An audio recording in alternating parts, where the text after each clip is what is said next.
Assalamualaikum warahmatullahi wabarakatuh. Salam sejahtera untuk kita semua. Hai, perkenalkan nama saya Ani Selvi Yulianti. Saya merupakan perawat ahli pertama yang saat ini sedang bertugas di instansi Rumah Sakit Umum Pusat Fatmawati. Saya merupakan peserta Latsar CPNS tahun 2026 yang diselenggarakan oleh Bapelkes Batam.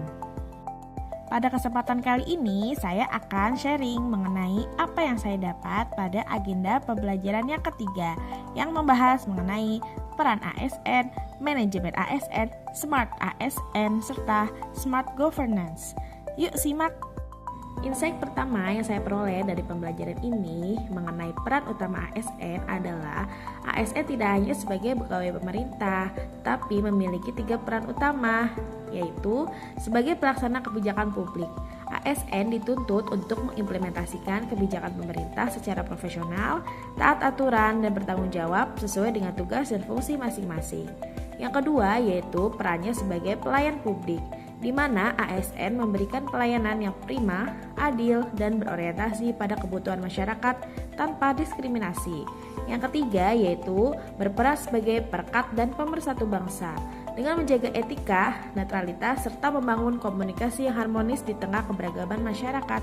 Nah, ketiga peran ini harus dijalankan secara seimbang dengan menjunjung tinggi nilai integritas, profesionalisme, dan semangat pengabdian kepada negara. Pembahasan berikutnya yaitu mengenai manajemen ASN. Manajemen ASN merupakan proses pengelolaan ASN secara menyeluruh, mulai dari perencanaan, pengadaan pegawai, pengembangan kompetensi, penilaian kinerja, hingga promosi dan penghargaan. Tujuannya apa sih? Tujuannya adalah mewujudkan ASN yang profesional, berintegritas, dan mampu memberikan pelayanan publik yang berkualitas. Dalam manajemen ini, terdapat hak dan kewajiban juga yang harus kita jalankan secara seimbang. ASN berhak memperoleh gaji, tunjangan, serta pengembangan kompetensi. Di sisi lain, ASN juga wajib melaksanakan tugasnya dengan disiplin, menjunjung etika jabatan, serta memberikan pelayanan terbaik kepada masyarakat. Nah, ada nih yang paling penting di manajemen ASN ini, yaitu sistem merit. Apa sih sistem merit? Sistem merit itu adalah pengelolaan ASN berdasarkan kualifikasi, kompetensi, dan kinerja. Bukan karena faktor subjektif ya, ingat, bukan karena faktor subjektif. Di sini sistem merit sangat mendukung keadilan, transparansi, dan pengembangan karir ASN secara profesional. Selain itu, netralitas ASN juga menjadi hal yang sangat penting. ASN harus bebas dari pengaruh politik praktis, tidak berpihak, serta menjaga integritas dalam setiap pelaksanaan tugas. Mulai pembelajaran manajemen ASN ini, saya memahami bahwa ASN bukan hanya sekedar bekerja, tetapi merupakan bentuk pengabdian kepada negara dan masyarakat dengan menjunjung tinggi nilai profesional, netralitas, dan selalu prima.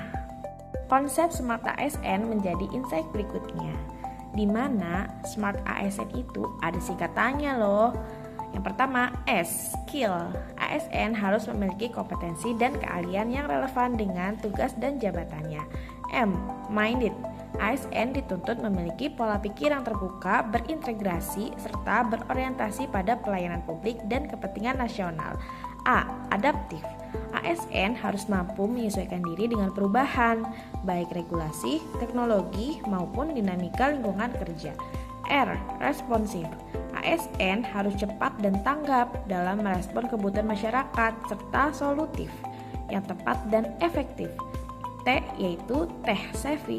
ASN wajib melek teknologi, memiliki literasi digital, dan mampu memanfaatkan teknologi untuk meningkatkan kinerja dan kualitas pelayanan publik.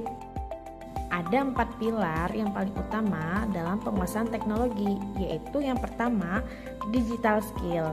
Di sini, skill itu membantu kita untuk memahami dan menggunakan teknologi dalam pekerjaan sehari-hari. Yang kedua yaitu digital culture, di mana kita menanamkan nilai-nilai budaya Indonesia dalam ruang digital agar tetap menjaga etika dalam bermedia. Yang ketiga yaitu digital ethic. Nah, di sini mengajarkan kita bagaimana berperilaku secara etis di dunia maya, seperti menghindari penyebaran hoax. Yang terakhir yaitu digital safety, di mana ini berfokus pada menjaga keamanan data pribadi dan perangkat dari ancaman online. Jangan lupa ya, be safety. Dalam praktiknya, Smart ASN dapat kita wujudkan melalui penguatan kompetensi digital dan literasi data. Yang kedua yaitu penerapan budaya kerja berintegritas dan kolaboratif. Yang ketiga, pengembangan talenta unggul dan pembelajaran sepanjang hayat. Dan yang terakhir adalah kemampuan bekerja secara adaptif. Nah, hal tersebut mendukung terciptanya tata kelolaan pemerintah yang efektif, transparan, dan berbasis teknologi atau yang kita kenal dengan istilah smart governance. Yang terakhir yaitu mengenai smart governance. Apa itu smart governance? Smart governance adalah tata kelola pemerintahan yang transparan, akuntabel, partisipatif, dan didukung oleh pemanfaatan teknologi digital. Dalam praktiknya, smart governance tercermin dari pelayanan publik yang mudah diakses, efisien, serta dapat dipertanggungjawabkan kepada masyarakat. Dalam mengikuti pembelajaran ini, tentunya ada kendala yang saya alami. Di antaranya yaitu penyesuaian waktu antara tugas pelayanan dan tugas pembelajaran, serta tantangan mengubah kebiasaan kerja lama menjadi lebih tertib, terdokumentasi, dan berbasis digital. Dan untuk mengatasi kendala tersebut, saya berupaya untuk mengatur waktu dengan lebih baik, ikut serta aktif berdiskusi, serta selalu menerapkan nilai-nilai berakhlak secara bertahap dalam pekerjaan sehari-hari, khususnya dalam pelayanan kesehatan. Dalam pekerjaan, saya berkomitmen menerapkan pembelajaran ini dengan memberikan pelayanan yang lebih ramah dan empati, mentaati SOP, serta menjaga akuntabilitas dan komunikasi kerja yang baik dengan pasien maupun tim kerja.